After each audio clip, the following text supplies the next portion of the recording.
In this video, I'm going to teach you how and why you should customize your phone to be as productive as possible so you can save time and take control of your phone. Today, our phones are designed to control our attention, with modern day algorithms specializing in keeping you engaged with endless content delivered, which is custom tailored to suit your exact needs. With that in mind, I found that it's becoming increasingly vital to control my phone rather than let the phone control me. I've realized that way too many people don't have the greatest relationship with their phones, and sometimes they don't even realize where their time's going. I've always followed the philosophy of balancing productivity and fun so that we can optimize our time, and how I operate my phone is a great example of this.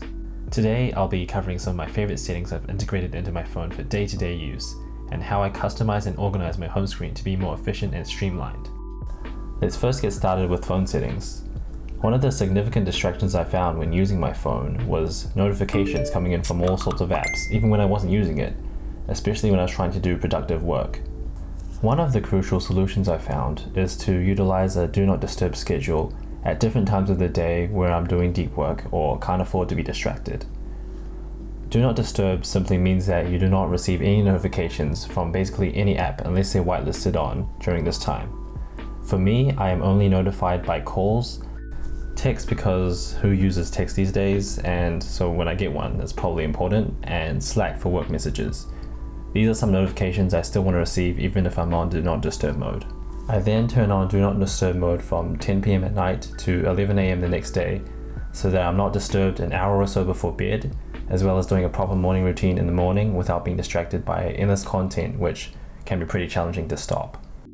This helps me get into a state of flow whilst working, and as Carl Newport says, to produce at your peak level you need to work for extended periods with full concentration on a single task, free from distraction. Lastly, a trick I like to use is to automatically turn on do not disturb as needed by setting a Bixby routine that automatically turns on do not disturb as soon as I open productivity apps such as Forest, which is a Pomodoro app of choice. And as soon as I turn on these apps, my phone is instantly on do not disturb mode, so I can start working worry-free that any distractions are going to come in. Next, I manually turn off notifications from a few apps. Studies have shown we are wired to instantly pay attention to our phones when we receive a notification, and also how distracting hurts our focus even when going back to work. So I turn off apps that are unnecessary and low effort, such as Snapchat and Instagram. This is because generally these forms of messaging aren't really synchronous anyway, so there isn't much point for me to be distracted each time a notification comes through, but I still have access as needed, so I'm not totally left outside the social media world. This means that I'm in greater control of when I use social media, since I have to make the effort and intention to actually visit these apps when I want to. I'd also add in here that initially you may have urges to check social media more when you first turn on do not disturb and turn off notifications, because your mind is still craving the dopamine kick you get when receiving notifications.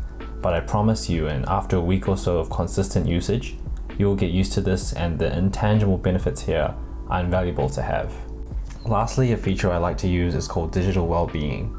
This setting helps you restrict your phone to certain focus modes, such as work time and me time, where apps are limited to specific apps you choose. I don't personally use this that much because I prefer having self-control and using apps as I need them, and also believe that without the active distraction of notifications coming in, I'm generally much less tempted to use apps I shouldn't be using. However, for beginners trying to purge themselves of unhealthy habits with their phones, I think these features are pretty handy and you should give it a go. I do, however, like to use the app timers feature to track and limit how often I use chosen apps per day, as this ensures I don't go past limits in apps that have endless content such as Reddit or Instagram, which you can easily mindlessly scroll on. I like to limit these to around 30 minutes max per day. And lastly, bedtime mode is pretty helpful when it comes to winding down at night by making your phone grayscale and giving your eyes a bit of a rest. Right, so let's move on to my home screen. My home screen has been refined over the years, and I like to adjust it every so often to maximize its usability and also to keep it refreshed. I do prefer having a more minimal and functional one, which can be hard to balance.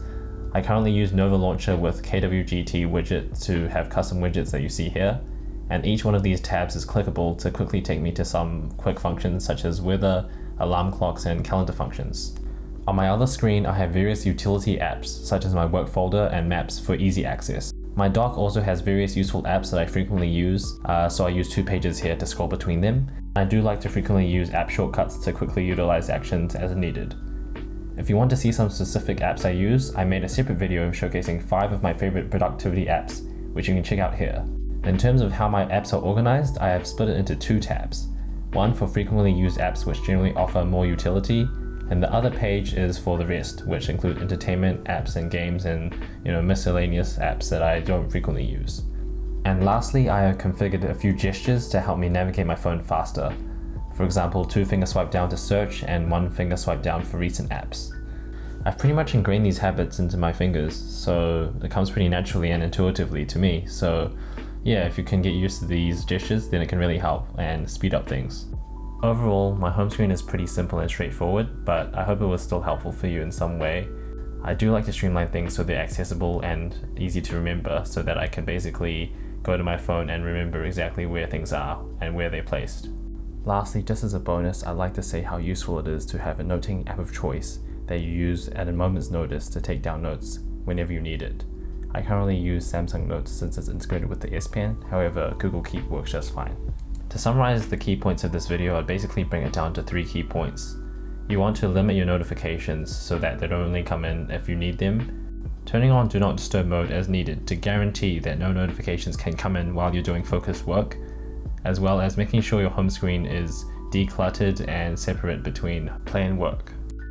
That's it for this video. I hope I was able to convey how much I enjoy using this phone for productivity, and I also hope you learned a thing or two. Give this video a like and subscribe if it helped, and yeah, hope to see you around. Peace.